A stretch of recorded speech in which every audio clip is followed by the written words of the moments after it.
Hi, we're now going to do some discussion about equal access in computing. And let's start by actually talking about what unequal access would look like. So there are certain factors like poverty, age, lack of education with digital technology, where you are located, and also disability. All those factors might prevent you from using IT services. So for instance, if you are living in poverty, you might not be able to afford internet or a digital device, and so you can't access websites or YouTube or other services. Likewise, age. If you are an older generation, you might have not really ever learnt about how to use certain technology. That might exclude you from certain services.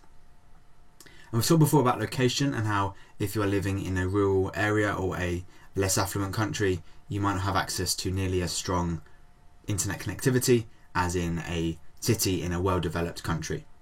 And we have gone through some adaptations which organisations can bring in to help people with disabilities to make things more accessible, but still, without you addressing factors like these, it may mean things are not equal. But we want things to be equal. So let's go through some benefits of actually making things nice and equal, so ensuring that what you are providing is equal to lots of people. Starting with looking at organisations. Well, if more people are able to use your service because things are more equal, that gives you a greater customer pool. So a pool is a group of people available to you, where it doesn't guarantee you more customers, but if more people can use your website or your app or things like that, that clearly means you've got access to more customers than if people couldn't access it. Also, for your hiring, having more people able to do things like work from home or view your job adverts or look up your company, that gives you access to a bigger and high quality employee pool. So more potential employees you could hire who might be high quality. If there is strong digital education, that may mean your employees are able to perform better, and so is a good thing for your productivity and general performance. And also, if you are providing things which are making things equal, that means you're going to be comfortably adhering to things like legislation and professional standards, which we'll come on to in a few minutes. Adherence is where you are following, right? If you are providing equal opportunities, it means you're not going to have any issues with the law or other professional bodies. Now, for individuals, things being equal for everyone means that individually you're able to access more services because you are not affected by poverty or location or a disability. You've got access to more things, you've got more choice, which is good. Also, especially focused on education. If you've got better education, it means you've got better employment prospects. More companies are going to want to hire you, hopefully.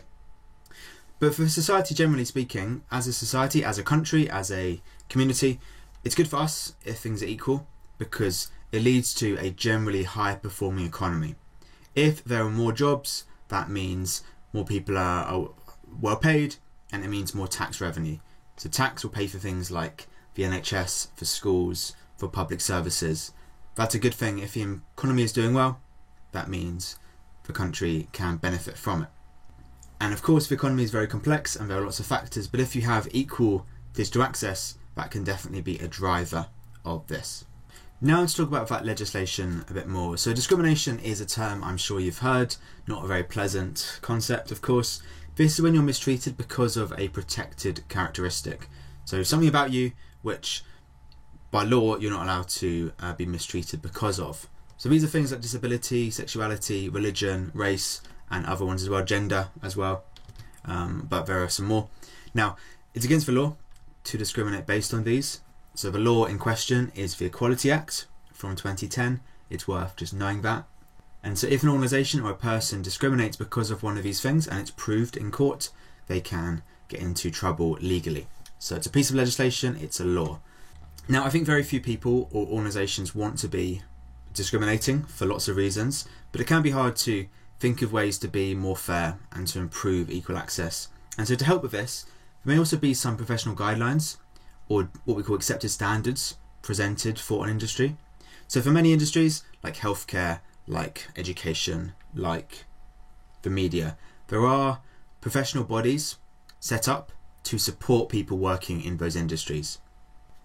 To give you an example, W3C is an organisation set up to support websites and web development, and they provide some guidelines for web accessibility. So they provide a big document giving some suggestions for how web developers can make their websites more accessible.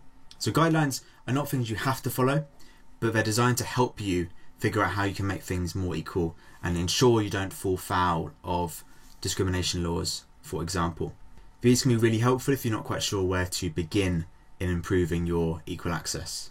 And the final concept, which may well be included in some professional guidelines, is about net neutrality. Net neutrality is the idea that all users of the internet should be treated equally. So I shouldn't be treated any differently to you when it comes to accessing internet. And the alternative, and the kind of worry people have about things not being neutral, is that an ISP could slow down, block, or charge extra for certain services. An ISP is an internet service provider, a company like BT, Sky, Virgin, TalkTalk, whoever your internet is with, they are an ISP.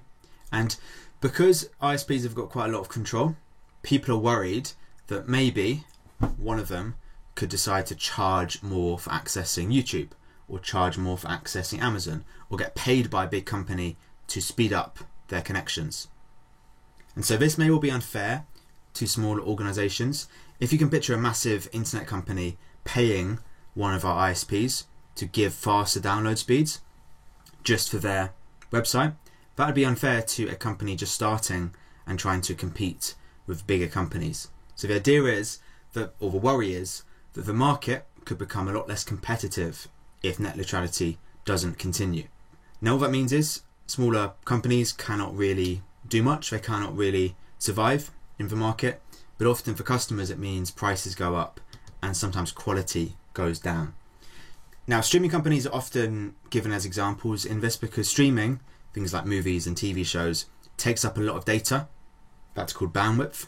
And the idea could be one of the big companies could, like I say, pay an ISP to give more bandwidth.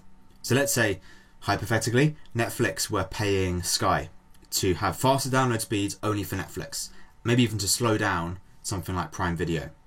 That wouldn't really be fair on people wanting to use Prime Video, and it might mean Prime Video can't compete. But certainly, because they're massive companies, they're in a much better position than a small company. And so generally speaking, people who support net neutrality want things to be exactly the same. They want there to be no distinction between a big company and a small company when it comes to accessing their services. There shouldn't be faster speeds just because you are a bigger company.